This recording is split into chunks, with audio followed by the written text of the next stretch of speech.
Salut à toi, et à toi, et à toi aussi. En fait, à tout le monde qui regarde cette vidéo, merci d'être sur ma chaîne. Aujourd'hui, je vous fais à nouveau un tag. Je vous avais promis dans mes résolutions de 2015 de vous en faire plus. Donc j'essaye de tenir cette résolution, même si pour le moment j'avais dit un par mois, mais c'est raté. Bref, j'ai décidé de faire le tag Je ne suis pas celle que vous croyez. Et je crois que le tag a été inventé par Léa Chou. Pas sûr à 100%, mais je vous laisserai sa vidéo en barre d'infos. Comme ça, on rend à César ce qui est à César, ou plutôt à Léa ce qui est à Léa. Je passe tout de suite au tag, et donc il y a 10 questions. Et la toute première, c'est comment penses-tu que les gens te perçoivent au premier abord, juste en apparence? Je pense qu'au premier abord, en tout cas on me l'a déjà dit, certaines personnes pensent que je suis un peu froide, que j'ai l'air assez froide, et c'est pour une très bonne raison. C'est que je suis extra timide et que donc je parle pas forcément beaucoup quand je connais pas les gens, et donc c'est vrai que je peux peut-être paraître froide. Par contre d'autres personnes me disent non tu parais pas du tout froide, mais on voit clairement tu portes sur ta tête que tu es quelqu'un de très timide, et donc voilà, je pense que personnalité, apparence, c'est à peu près la même chose vu que c'est ce qu'on voit de moi. Et la seconde question, c'est et toi, que penses-tu être? Effectivement, je pense être, enfin, je ne pense même pas, je sais que je suis méga timide et qu'effectivement en première apparence, au premier abord, je sais que je vais pas trop oser parler aux gens. Voilà, j'essaie de travailler dessus, mais c'est vraiment quelque chose de difficile pour moi d'aller vers les gens parce que je suis trop timide. D'ailleurs, si une vidéo sur la timidité ça vous intéresse, dites-le moi en commentaire. Et je pense aussi être un petit peu rigolote, enfin, je crois, mais tout le monde ne saisit pas mon humour parce que j'ai un humour assez concon. Donc voilà. Alors ensuite, la troisième question, c'est citer un trait de caractère que l'on ne soupçonnerait pas chez moi. Et j'aurais peut-être dû préparer ce tag parce que là j'en ai aucune idée. Peut-être la gourmandise. Non, en fait ça se voit au premier, enfin ça se voit direct que je suis gourmande. C'est hyper dur comme question en fait. Ah oui, je sais. Je suis casse-cou, enfin je mets les guillemets parce que en étant une fille c'est clair qu'il y a plein de trucs, je suis là oh non mais j'ai peur et tout, mais sur certains points, parfois, je me dis, franchement, je m'épate. Genre, il y avait cette fois où on était en vacances en Égypte et il y avait un ponton et on se disait, ah ouais, ça pourrait être cool de sauter et tout. Mais c'était quand même assez haut par rapport au niveau de la mer. J'étais la première à le faire, je me suis dit, ouais, non, ça a l'air cool, j'ai sauté et tout, c'était trop fort. Et puis, t'avais les garçons, enfin, un en particulier, qui était là et en fait, lui, il a pas du tout osé le faire. Et je me suis dit, putain, je suis un bonhomme en fait. Voilà, et aussi pour ce qui est par exemple des parcs d'attractions, des parcs aquatiques, j'adore en fait faire monter l'adrénaline et tout. En fait, on va dire que je suis casse-cou, mais j'adore me faire peur, et d'ailleurs j'adore les films d'horreur aussi. Donc on va plutôt dire voilà, j'adore me faire peur, j'adore avoir cette petite montée d'adrénaline quand je fais un truc qui me fait un peu peur entre guillemets. Maintenant, me faire peur sous certaines limites. Parce que sauter d'un avion en parachute, jamais. Sauter comme ça là, à l'élastique, jamais non plus. Mais quand je sais que je maîtrise plus ou moins la situation. Alors oui, la cinquième question, c'est citer quelque chose que j'adore faire et qui semble étonnant. Je dirais que j'adore lire et je crois que c'est un côté de ma personnalité que vous ne connaissez pas encore. Je suis vraiment un rat des bibliothèques. Je peux rester posée sur mon divan là et passer une journée à lire un livre. D'ailleurs le second livre de Divergent, je l'ai lu en une journée. Et quand je suis dans un livre, même s'il est pourri, je vais trop le lire. Et comme je lis vite en plus, j'arrive vite à la fin. Du coup j'ai trop envie d'acheter un autre livre parce que j'ai plus rien à lire. Et voilà, c'est un passe-temps que j'adore, lire des livres. Ça peut paraître étonnant pour certaines personnes parce que je trouve qu'à l'heure actuelle, on prend plus vraiment le temps de lire, on prend plus le temps de se poser avec un livre papier parce que j'adore les livres papier, je peux pas lire sur une tablette. Non, pour moi c'est pas ça lire. D'ailleurs il y a beaucoup de gens mine de rien qui détestent lire, mais voilà, c'est pas mon cas, donc voilà, j'adore lire, je l'avoue.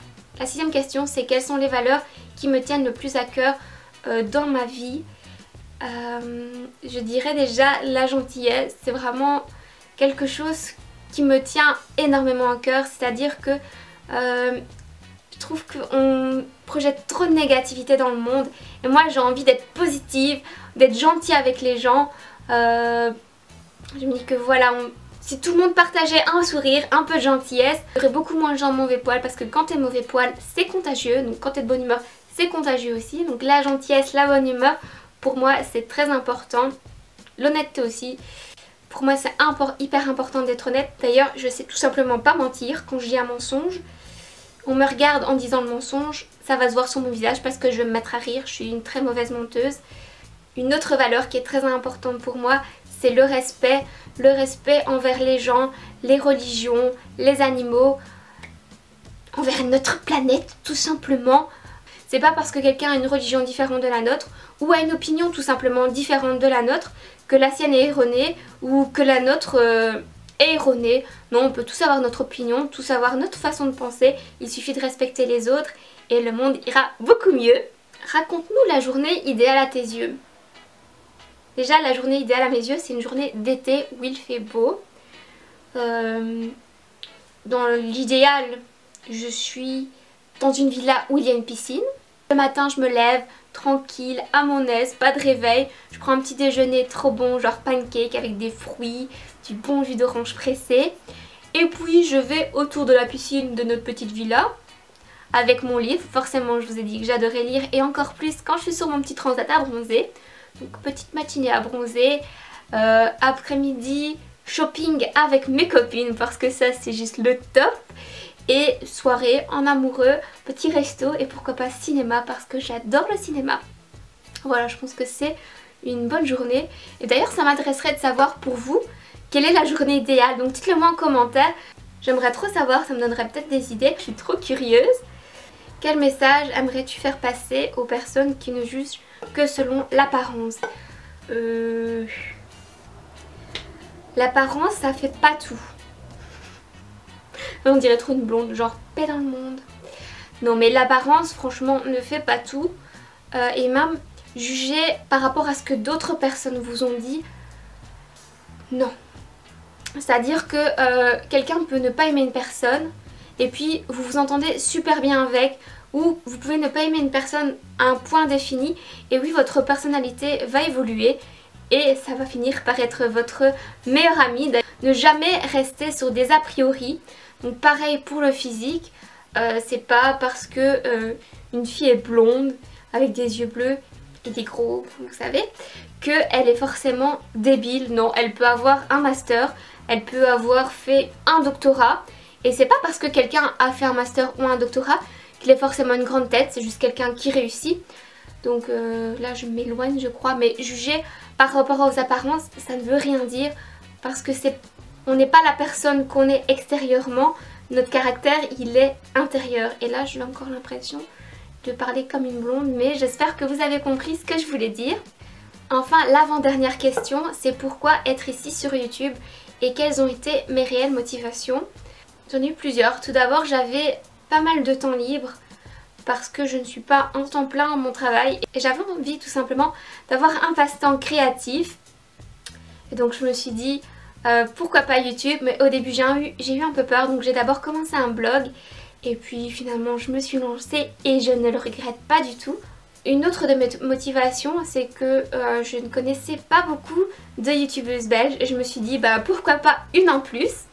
Et finalement au fur et à mesure de mon évolution sur YouTube, je me suis rendu compte qu'on était quand même assez nombreuses, que ce soit en youtubeuse française ou en youtubeuse belge. Et c'était pas une de mes motivations premières, même si ça me motivait un peu. Je me suis dit que j'allais certainement rencontrer de nouvelles personnes, faire de nouvelles expériences et c'est le cas. Donc voilà, je suis trop contente d'avoir sauté le pas. Et enfin, la dernière question qui n'est pas vraiment une question, c'est qui tagues-tu? Alors je vais taguer Mary de la chaîne Glamour Fashionista, ou j'ai du mal à le dire, et Noéline de la chaîne Noéline NU. J'espère que vous ne l'avez pas encore fait. Sans oublier Laurie de la chaîne Makeup Laurie.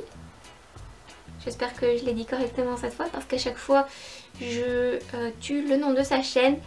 Et Lily Cara. Et j'arrête pas de gigoter avec ma main parce que je trouve que ce bracelet est trop beau et j'ai trop envie de vous le montrer. Bref, voilà, c'est tout pour ce tag. J'espère que ça vous a plu.